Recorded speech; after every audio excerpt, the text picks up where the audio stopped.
Hello everyone. This is going to be a second attempt at the automatic transcription possibilities with YouTube. And I'm going to take this opportunity to talk about something called Mathematica. I just sat through my second seminar, webinar if you would, about Mathematica. And I was just as blown away as I was by the first seminar I watched regarding Mathematica. Mathematica is a Champaign, Illinois-based company that, believe it or not, is going to rock the world. If you think back in history, Netscape is also a company that came out of Champaign, Illinois. Now, many of you may not be aware of Mathematica, but it is the same company that put out something called Wolfram Alpha to the web and to the iPod Touch world recently. And it is a pretty incredible company and software. And it's based on this tagline, making the world's information computational. Now, in the speak of engineering and the like, sometimes you don't want to go with just purely the marketing lines. But when the marketing lines is as good as the product, you got to eat them up. So SketchUp's marketing line was your high scores on solitaire will have to go unchallenged for a while.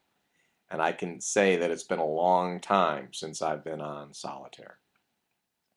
Once again, we're just trying this time to do the automatic transcription, not by reading from a book, but by having a discussion which may or may not include vocabulary that the automatic transcription function of Google or YouTube is not capable of recognizing. Mathematica is available to students at a very, very reasonable price. It is available to technical college and K-12 teachers at a very, very reasonable price. And you can see why, and I won't use the analogies of kind of entry-level things, but once you see a product like Mathematica and realize its power and what it does and its programming abilities, my sense is you'll try to find someplace in your budget for the software, because it is going to make you more efficient and more clients will get more value for their dollar out of it. So tie it back to engineering that way. The range of things that it does is too large to mention here, but one thing I will point out that at the end of this seminar they mention about how much the interplay and the interconnection between Mathematica and Wolfram Alpha is going to come in the next couple of years. So they're kind of signaling to you how interrelated these products will become.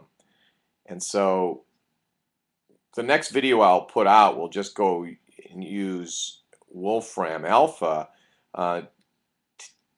showing you some of the things that came out of this seminar for Mathematica, which was the data sets seminar.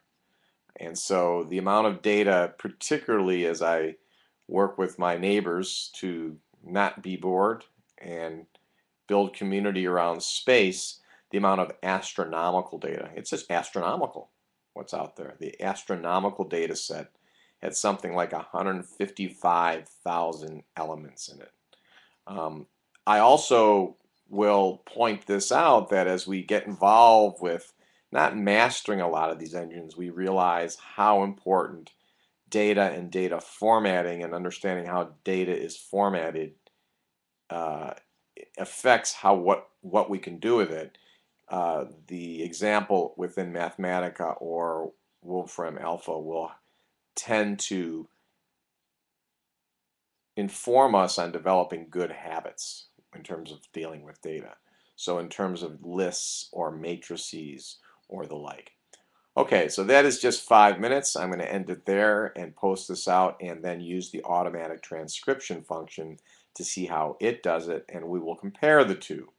Once again, perhaps I will have someone clean it up and we can see how you can go from transcription to captioning. Thanks for listening. Or not. Mathematica and Wolfram Alpha, this is the plug.